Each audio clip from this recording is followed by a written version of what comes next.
Hey, Mike Motorcycle here, and here you go. It's the Designing Women house. So,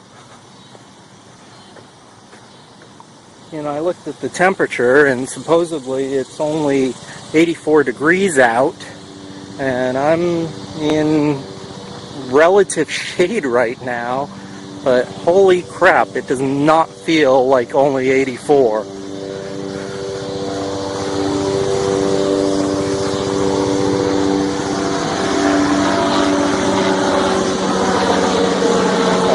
Helicopter or a plane? I think it's a plane. No, it's a helicopter. Well, I missed the shot of it. So, I haven't the slightest idea of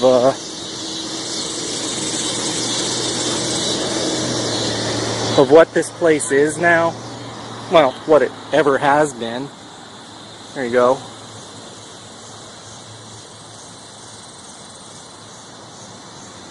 Villa Mare, 1881.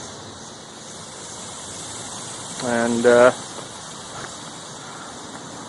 I don't know if you can make out the building number in the window there. It's 1321 Scott in Little Rock.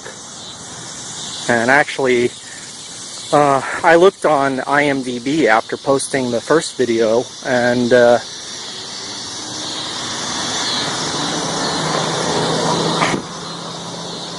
it's actually mentioned on IMDb. I think it's under locations if you scroll down, but there's a barbecue right there, so I guess it's a residence. Hell of a residence. Kind of giving you a bit of a view of the place that you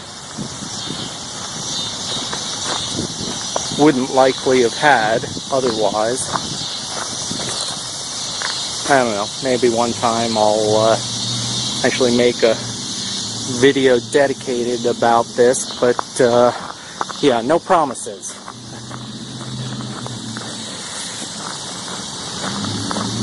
Honestly, I think I might actually need some coaxing on that one if anybody's actually interested.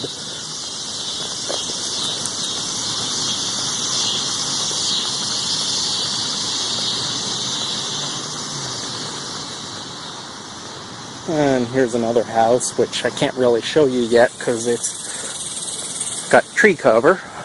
This one's actually for sale. Wait till you see the for sign sale, the details on it, on how big this place is. Well, there's your look, and here comes the specs on it. It's for sale for $419,000, and it's 7,800 square feet with 26 rooms. Wow.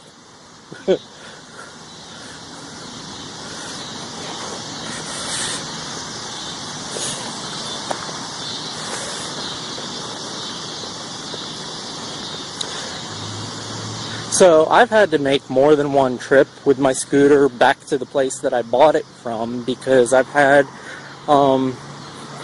various mechanical problems, and the place that sold it, the dealer that sold it, offered a 90-day warranty.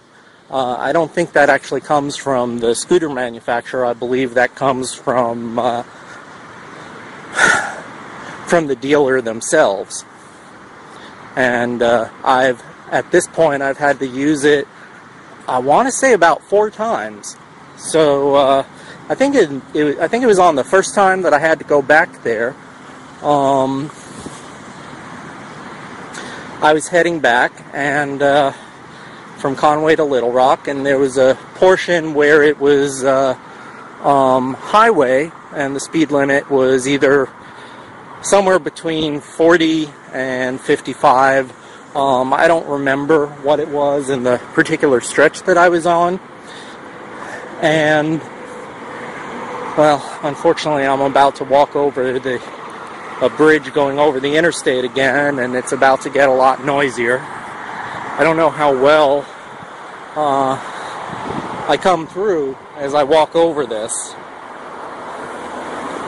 I'm just going to kind of let myself get to the other side and pick up where I left off.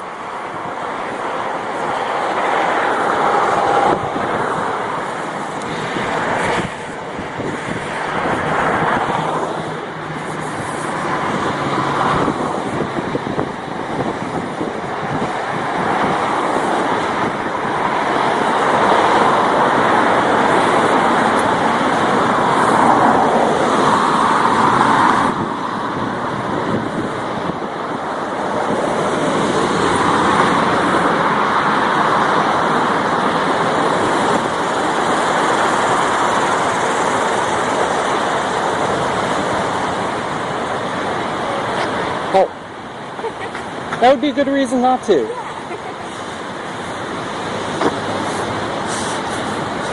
Alright, so there was a woman sitting in the car there, and we just did a nice polite little hello, and she was waiting for me, and I didn't take notice of the light, and to be considerate, I waved her on through, at which point she pointed to the light, which was still red for her. So yeah, that was me going, oh yeah, that would be a bad idea.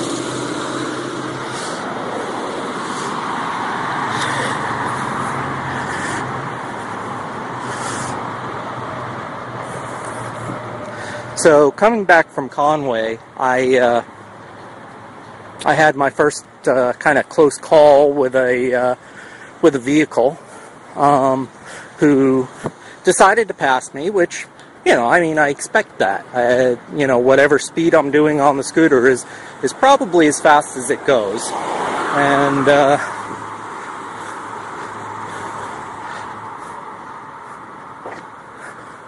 you know, I mean, I certainly have no intention of holding up traffic, but, I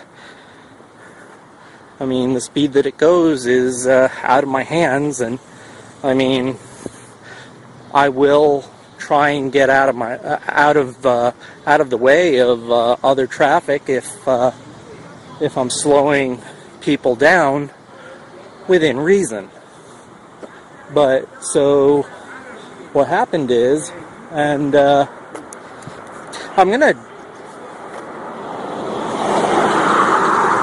try and actually make a habit of recording as many of these as possible, because I feel it's important to share it, because for anyone that's not a rider yet, or for anyone that is not a rider but drives a car, I want to share the perspective from being on that bike with the high exposure, and just how much danger a car can present to a bike,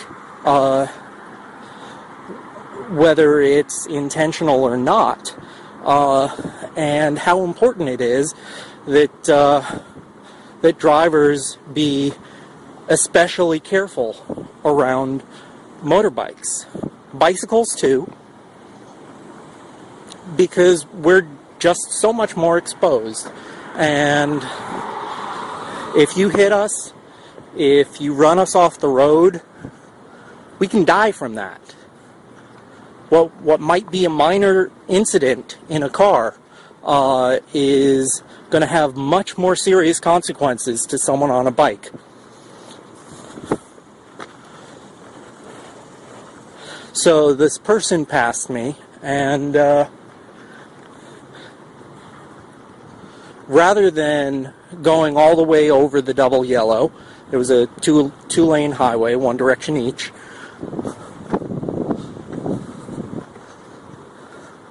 whether or not this person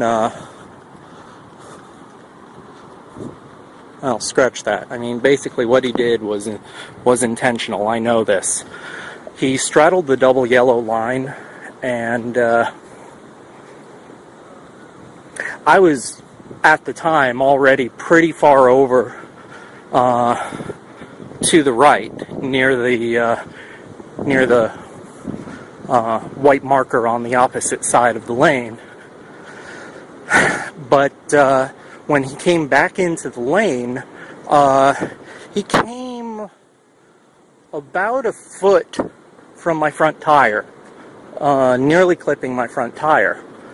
And the first thing I did was immediately I tried to capture the license plate and get the make and model. And unfortunately, I only got a partial on the plate, and I was completely unsure about the make and the model because he passed me at such a high rate of speed. I had almost no time whatsoever to get a look. He was far out of sight almost immediately, and I certainly didn't have any ability to catch up and get his information on the scooter. But the first thing I did was right away I pulled over and I tried calling the police to report it, and unfortunately I didn't have enough information, so that ended up going nowhere. But it's not my first story. Well, it is my first story, it's not my last story. Duh.